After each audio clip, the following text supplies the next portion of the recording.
We've just seen what Chinese troops are up to. Now let's look at their leader. He's hosting an important guest this week, the Prime Minister of Bangladesh, Sheikh Hasina.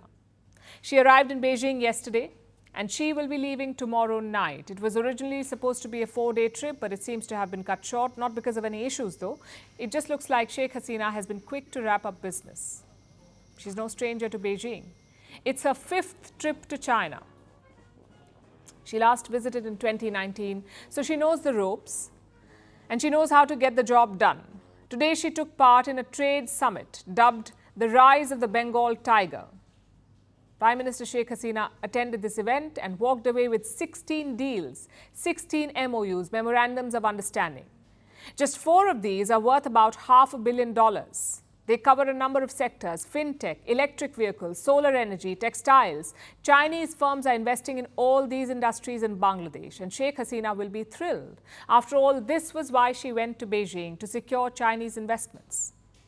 In fact, China has been investing in Bangladesh for years, but the cooperation ramped up in 2016 after Xi Jinping visited Dhaka. Sino-Bangladesh ties were upgraded that year to a strategic cooperation partnership. And China has been pouring money into Bangladesh ever since. Today's trade summit was an extension of this policy. And we'll see more of the same tomorrow. Sheikh Hasina will be meeting Xi Jinping tomorrow afternoon, and she will have a bilateral with China's Premier Li Qiang. It will be a delegation-level bilateral.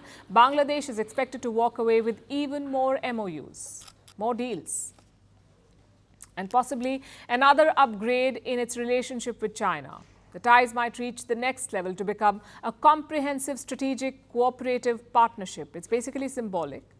It's a symbol of growing ties, even if it doesn't change much on the ground. These are the expected results of Sheikh Hasina's visit to Beijing. But the trip itself raises some questions, like why is Bangladesh cozying up to China? What is China's angle here? What do they stand to gain? And how should India view this flourishing relationship? We'll start with Bangladesh. The country was once known for its poverty, but over the years, it has been developing and developing fast. It is now neck and neck with India in terms of GDP per capita. Between 2018 and 2023, Bangladesh was actually ahead of India. But their growth has now slowed down a bit, which is why Dhaka is looking for more investments. It wants to add more fuel to its growth story. And that is why it is turning to Beijing and its deep pockets. The next question was about China. What's in it for them? Well, China is always looking to invest and then exploit. It is known as debt trap diplomacy, a term that is synonymous with China these days. Bangladesh is another potential mark, another country to fleece. But that's not all. Bangladesh is located in South Asia with access to the Bay of Bengal. It is a strategic location for both trade and military purposes. And China has been ramping up both sets of ties with Bangladesh, trade and military. Beijing seeks to expand its influence across the world, and Bangladesh may eventually serve as a gateway to the Bay of Bengal. It seems like China is playing the long game here, biding its time, waiting to take advantage. That is the Chinese angle. The third question was about India. How should India see the China-Bangladesh ties? Well, New Delhi should obviously be wary. India doesn't want to wake up one day with Chinese military bases in the Bay of Bengal. But that's not the immediate problem. For now, Bangladesh shows no signs of forsaking its friendship with India. Sheikh Hasina is an astute politician. She came to India twice last month. Once for Prime Minister Narendra Modi's swearing-in ceremony, and then for a bilateral. During her second trip, India and Bangladesh signed 10 pacts. Not a bad haul. Sheikh Hasina seems to be balancing ties with both India and China. Bangladesh is walking away with the best deals from both sides.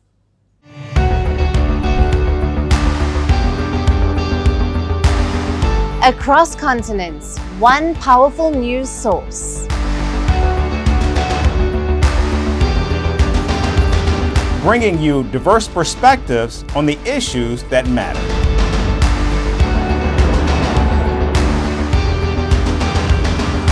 We go beyond the boundaries to give you that little extra about every sporting moment.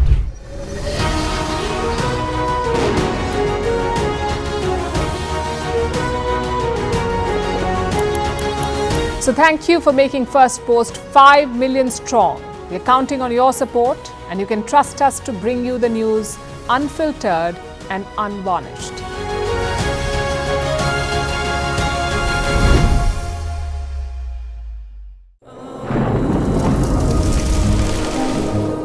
Climate change is on our doorstep. It's time for a revolution to take root. And it starts with 1.4 billion Indians. It starts with one tree. One tree for humanity. One tree for Mother Earth. One tree for a future. Project One Tree, a News 18 network initiative.